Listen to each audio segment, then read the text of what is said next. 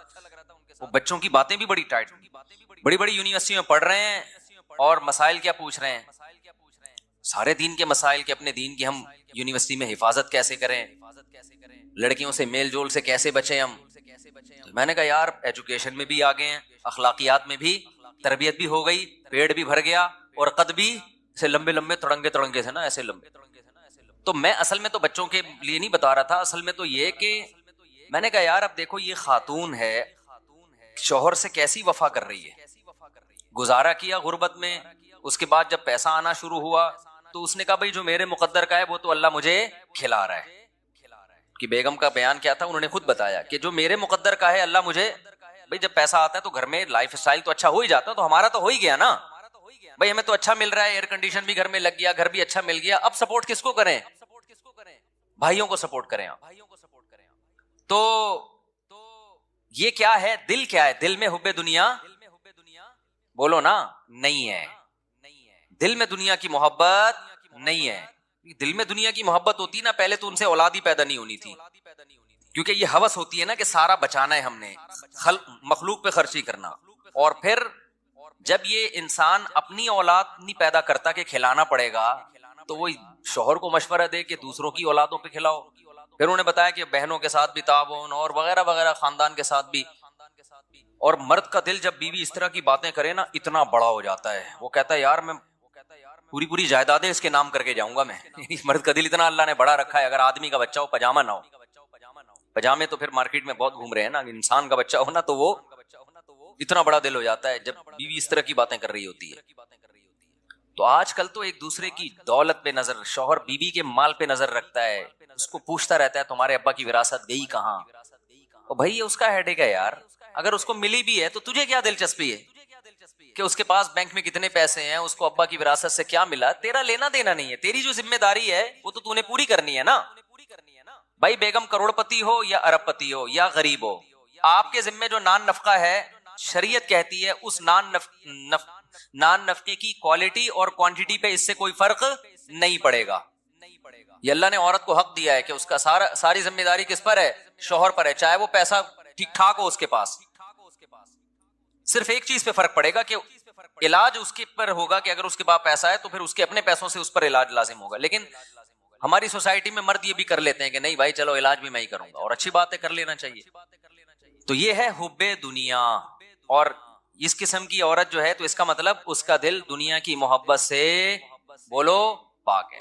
پیسہ اچھا سب کو لگتا ہے، ہوس نہیں ہے، پیسہ اچھا لگنا برا نہیں ہے، تو سب کو لگتا ہے اچھا، کیونکہ اس سے نعمتیں ملتی ہیں. اللہ نے دولت کو اپنا فضل کہا ہے قرآن کریم میں. ہوس الگ چیز ہے اور پیسے کی چاہت الگ چیز ہے. آج ہوس ہے، لالچ ہے، غیر اخلاقی طریقے سے کمانا، بٹورتے رہنا. میں آج کیا ہوتا ہے جو خواتین بیان نہیں سن رہی، جب وہ شادی ہو کے گھر میں آتی ہیں شوہر کے تو ان کی خواہش ہوتی ہے کہ بھائی یہ بہنوں کو کیوں کھلا رہا ہے، یہ اپنے بھائیوں کو کیوں کھلا رہا ہے، یہاں تک کہ اپنی ماں کو کیوں کھلا رہا ہے، یہ اتنی ٹینشن. اور میں نے دیکھا ہے اپنی زندگی میں کیسے مرد کے دماغ کو ایسا قبضے میں کیا ہے کہ وہ کسی قابل ہی نہیں رہا، وہ کہیں خرچ ہی نہیں کرتا. اچھی بھی ہیں الحمدللہ، جیسے میں نے آپ کے سامنے ایک مثال دی ہے. اور مردوں میں بھی دونوں قسم کی بیماریاں پائی جاتی ہیں. عورت کے کما رہے ہیں بیگم سے کہ تم کما کے لاؤ. یہ بات تو میں بار بار کہتا ہوں، شدید مجبوری نہ ہونا میرے بھائی.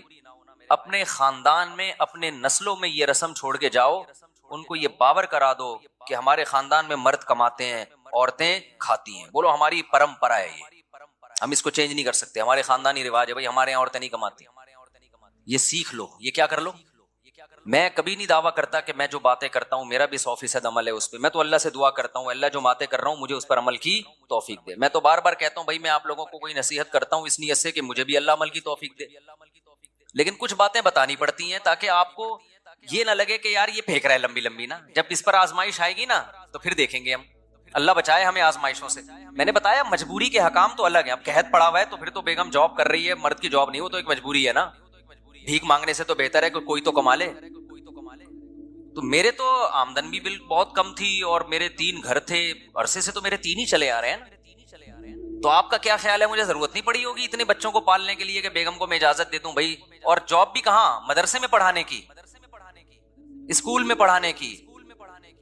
میں نے کہا نہ, مدرسے میں پڑھانا ہے تو بھائی فری پاکٹ میں. کیوں بھائی, ہماری خاندان میں یہ اب تک چلا آ رہا ہے اور آئندہ ہم اپنی نسل میں چلائیں گے. بھائی ہمارے خاندان میں کمانا کس کا کام ہے, مرد کا. عورت کا کام کیا ہے, کھانا. اس پہ ہمیں کیا ہے بھائی, فخر.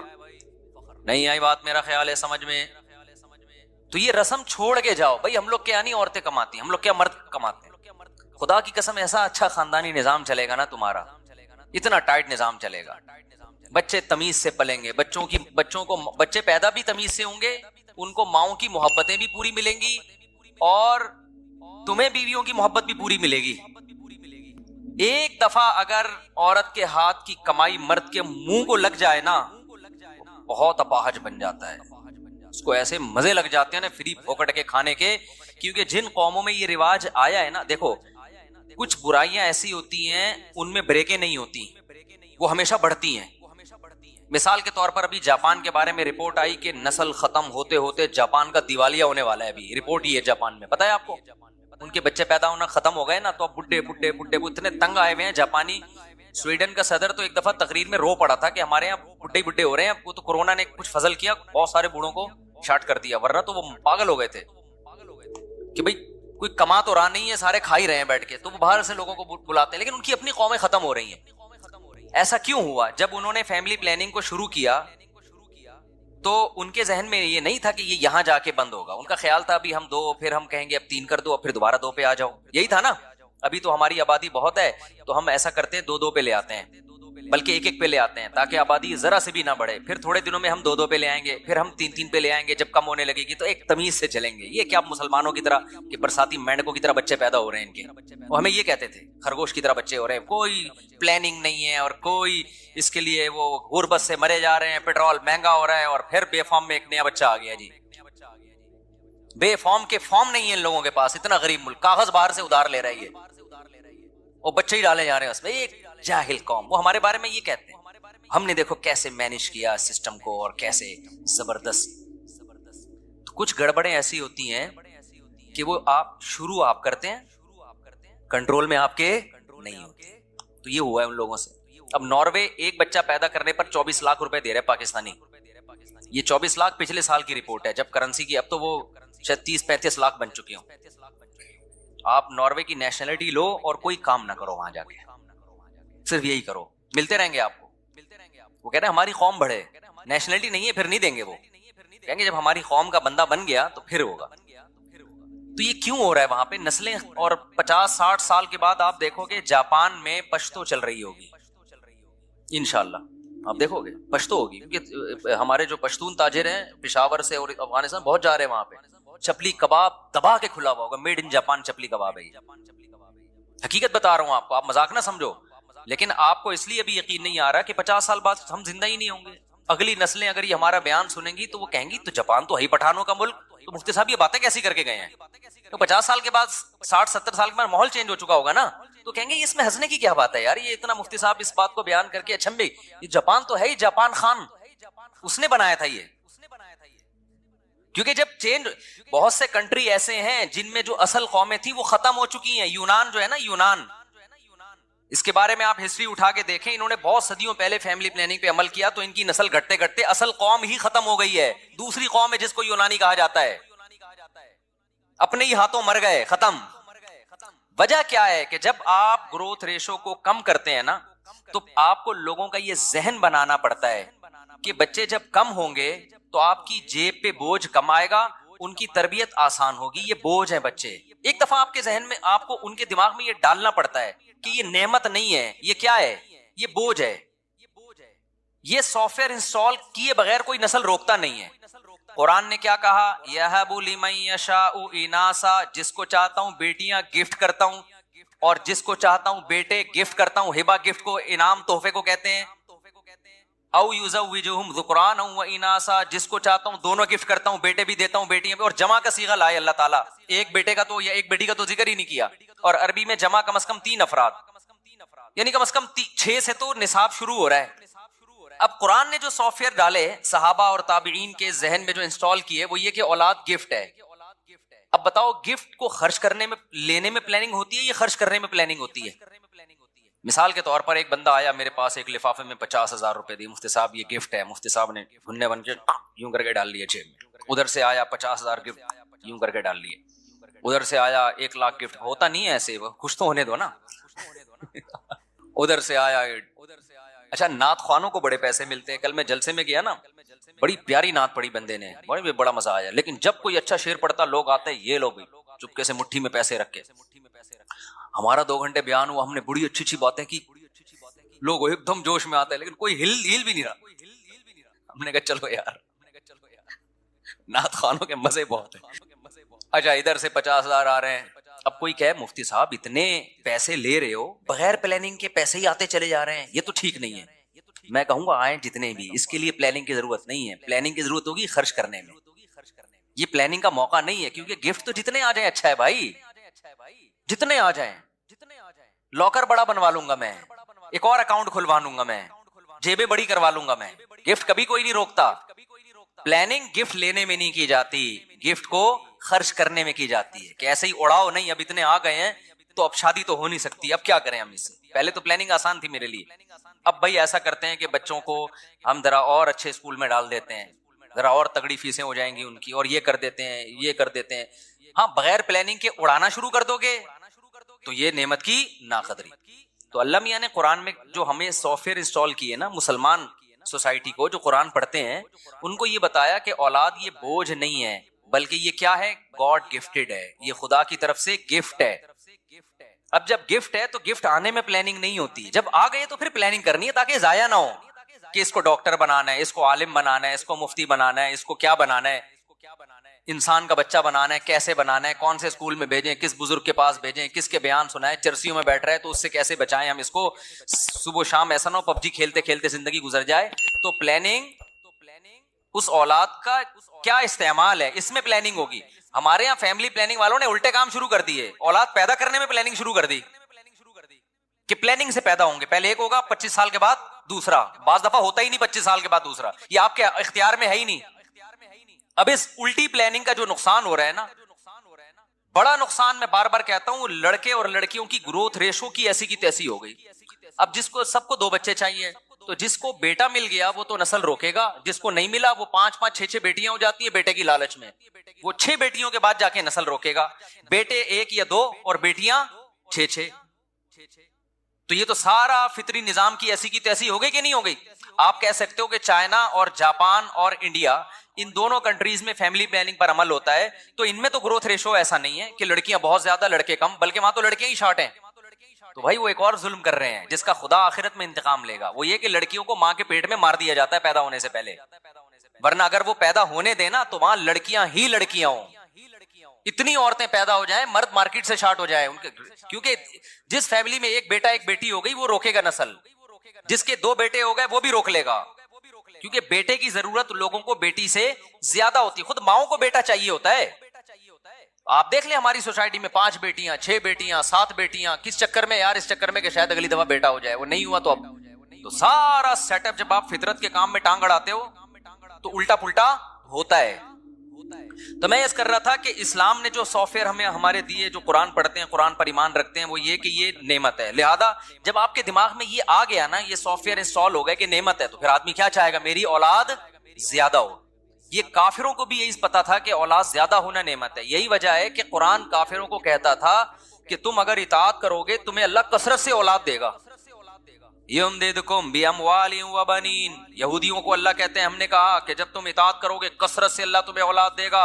اور قرآن کہتا ہے, شعیب علیہ السلام نے اپنی قوم سے کہا کہ اللہ کی نعمت کو یاد کرو, کثرکم, اللہ نے تمہاری آبادی بہت بڑھا دی ہے, یہ اللہ کی نعمت ہے, اس پہ شکر ادا کرو.